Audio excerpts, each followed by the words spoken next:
جمعے کے دن مرنے والے شخص کو لوگ کہتے ہیں اسے قبر میں حساب نہیں ہوتا. بھائی سب سے پہلے اعمال ہیں, یہ سب چیزیں فضائل میں آتی ہیں کہ جمعے کے دن مرنے کی فضیلت ہے بس.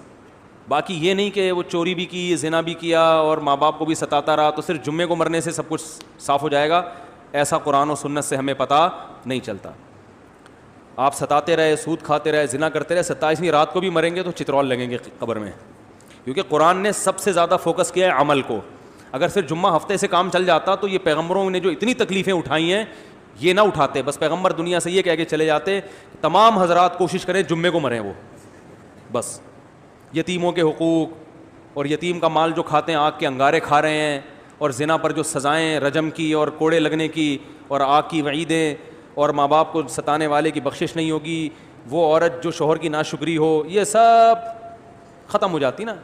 جیسے حدیث میں آتا ہے نا کلونجی میں ہر بیماری کی شفا ہے, تو اس کا یہ مطلب نہیں ہے کہ اب ڈاکٹر کے پاس جانے کی ضرورت ہی نہیں ہے. سنا مکی میں ہر بیماری کی شفا ہے, تو اب کرونا میں بس سنا مکھیاں کھلا کھلا کے, باقی ساری ویکسین جو تیار ہو رہی ہے, یہ جو دنیا, یہ سب یہ تو نبی نے نہیں ایسے کیا. اگر حدیث کا یہ مطلب ہوتا تو صحابہ کرام ہر گھر میں کلونجی رکھ لیتے, اور جب اسلامی حکومتیں قائم ہوئیں تو جو میڈیکل کالج کھلے ہیں اس زمانے میں وہ سارے آگ لگا کے بند کر دیتے. نہ کوئی حکیم ہوتا نہ ڈاکٹر ہوتا, بھائی ہر بیماری کے لیے کیا ہے کلونجی. جیسے وہ ایک حکیم صاحب تھے, ہر ایک کو کیڑوں کی دوا دیتے تھے. وہ جو بھی آتا نا حکیم صاحب, بھائی کیڑوں کی دوا, پیٹ میں درد ہے کیڑوں کی دوا. سنا یہ ہے, سنا بھائی آپ نے, آپ کو مزہ نہیں آئے گا. پھر جس نے نہیں سنا اس کو اس میں مزہ آئے گا. ہر ایک کو کیا دے رہے ہیں, کیڑوں کی دوا. ایک دن ایک آدمی درخت پہ چڑھا, نیچے گر گیا, ہڈی ٹوٹ گئی. حکیم صاحب کے پاس لے کر حکیم صاحب نے کیڑوں کی دوا دی. لوگ کہنے ہیں یار اس کا کیڑوں سے کیا تعلق ہے, ہڈی ٹوٹی ہے. حکیم صاحب نے کہا کیڑا تھا تبھی تو چڑھا تھا درخت پہ. یہ آئندہ کے لیے دی ہے تاکہ آئندہ ایسی حرکت, ایک ہڈی تو ٹوٹ گئی ہے دوسری تو سلامت رہے نا. صحیح ہے نا.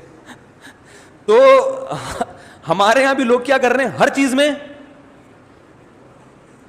چیز میں بھائی کلونجی, ہر چیز میں بس سنا مکھی دے دو, بس شہد دے دو. حدیث کا یہ مطلب نہیں ہے. حدیث کا مطلب ہے کلونجی میں شفا ہے. کیسے ہے, کتنی مقدار میں کھانی ہے, کس وقت کھانی ہے, کس نے کھانی ہے, یہ تفصیل تو میڈیکل سائنس بتائے گی. حدیث میں ایک اشارہ دے دیا, بھائی اس میں دوائیت کا عنصر ہے بس. آپ نے کیا کیا کہ جو کورونا کا مریض ہے سنا مکھی کھلا کھلا کے اس کو جلاب لگا کے اس کی جو امیون سسٹم ہے اور کمزور کر دیا اس کو. جیسے شہد کا مریض آیا, آپ نے کہا شہد میں قرآن میں آتا ہے شفا ہے, آپ نے پوری بوتل اس کو پلا دی, وہ مر گیا. وہ کیا ہوا, مر گیا. تو مرے گا نا شہد.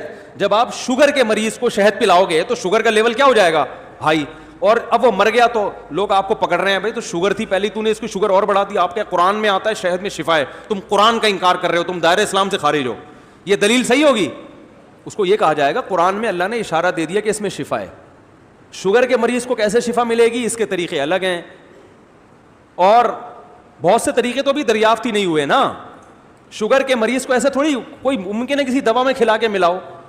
اور یہ بھی ممکن ہے کہ شوگر کے مریض کی شفا کا مطلب یہ ہو کہ جو چینی سے بچ کے شہد کھائے گا تو شوگر کی بیماری کا حملہ کا خطرہ کم ہو جائے گا اس پہ, یہ بھی مطلب ہو سکتا ہے. تو 10 مطلب نکل سکتے ہیں. آپ نے ہر ایک کو وہی کل ایک ڈاکٹر اتنے پریشان, انہوں نے کہا یار لوگ اس طرح کی حدیثیں سن کے کرونا وائرس میں احتیاطی نہیں کر رہے, بس وہ سنا مکھی اور چیلنج ہو رہے ہیں کہ جو صبح سنا مکھی کھلا دو شام تک ٹھیک نہ ہوا تو 1 کروڑ روپے دوں گا. میں نے کہا جا کے فوراً 1 کروڑ روپے نکالو ان سے. تو صحابہ کے دور میں بھی حکیم ہوا کرتے تھے, میڈیکل سائنس نے ترقی کی ہے, تو اللہ کے نبی نے اشارہ دے دیا ہے کہ اس سے فائدہ ہوگا, کس کو ہوگا, کس وقت ہوگا, کتنا ہوگا, یہ تفصیل ہمیں نہیں بتائی. ہمارا ایمان ہے اللہ کے نبی پر کہ کلونجی میں ہر بیماری سے اللہ نے شفا رکھی ہے. کیسے رکھی ہے میڈیکل سائنس بتائے گی آپ کو. صحیح ہے نا, یہ مولانا صاحب نہیں بتائیں گے آپ کو, یہ کون بتائے گا. شہد میں اللہ نے شفا رکھ دی ہے, کیسے رکھی ہے, کس مقدار میں رکھی ہے, کس وقت کھانا ہے, یہ میڈیکل سائنس بتائے گی. یہ مولانا بولو بھائی نہیں بتائیں گے آپ کو. صحیح ہے نا. تو اب ہر ایک کو کیڑوں کی دوا نہ دیا کریں, ٹھیک ہے. اور کیا بات کیا چل رہی تھی, ہاں, تو جمعے کے دن مرنے میں فائدہ ہوتا ہے, بس اتنا ہمیں پتا ہے. پورا ہی بخشا جاتا ہے ایسا نہیں ہے بھائی. اللہ بخش دے تو الگ بات ہے. جیسے آپ کو ہارٹ اٹیک ہو چکا ہے, اب آپ صرف کلونجی کے چند دانے چبا دو گے تو اٹیک نہیں ہوگا, ایسا نہیں ہے بھائی. اب تو وہ دوائیں بھی کھانی پڑیں گی, اور آپ نے 15 سال جو میرے مشورے پہ 2 پراٹھے صبح کھائے ہیں دیسی گھی کے, یا سوری دیسی گھی کے نہیں, وہ جو ہوٹل کے, تو وہ بھی اثر کریں گے 15 سال کے بعد, ٹھیک ہے نا. تو یہ سب کچھ ہوگا. تو اس لیے کلونجی بھی کھائیں, اور پہلی بات تو یہ کہ ان تمام بڑی بڑی چیزوں سے احتیاط کریں. تو اسی طرح اصل چیز ہے گناہ. دیکھو زہر کلونجی میں شفا ہے, لیکن آپ نے کہا میں ایک چٹکی کلونجی کی بھی لوں گا, ایک چٹکی زہر کی بھی کھاؤں گا, کیونکہ زہر سے جو بیماری آئے گی کلونجی سے شفا مل جائے گی. یہ دلیل صحیح ہوگی؟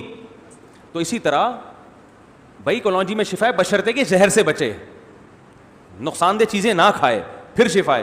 تو اسی طرح یاد رکھو جمعے کے دن مغفرت ہو جاتی ہے مرنے والے کی, بشرطے کہ جو زہر آخرت کے عذاب کا ذریعہ بنتا ہے نا, یتیموں کا مال کھانا, والدین کے حقوق ادا نہ کرنا, اس زہر سے بچے. تو پھر جو چھوٹی موٹی جراثیم ہے نا, وہ جمعے سے کیا ہو جائیں گے, وہ معاف ہو جائیں گے. تو صغیرہ گناہ, چھوٹے موٹے جو گناہ ہوتے ہیں وہ لیلۃ القدر میں مرنے سے بھی معاف ہو جاتے ہیں, جمعے میں مرنے سے بھی معاف ہوتے ہیں.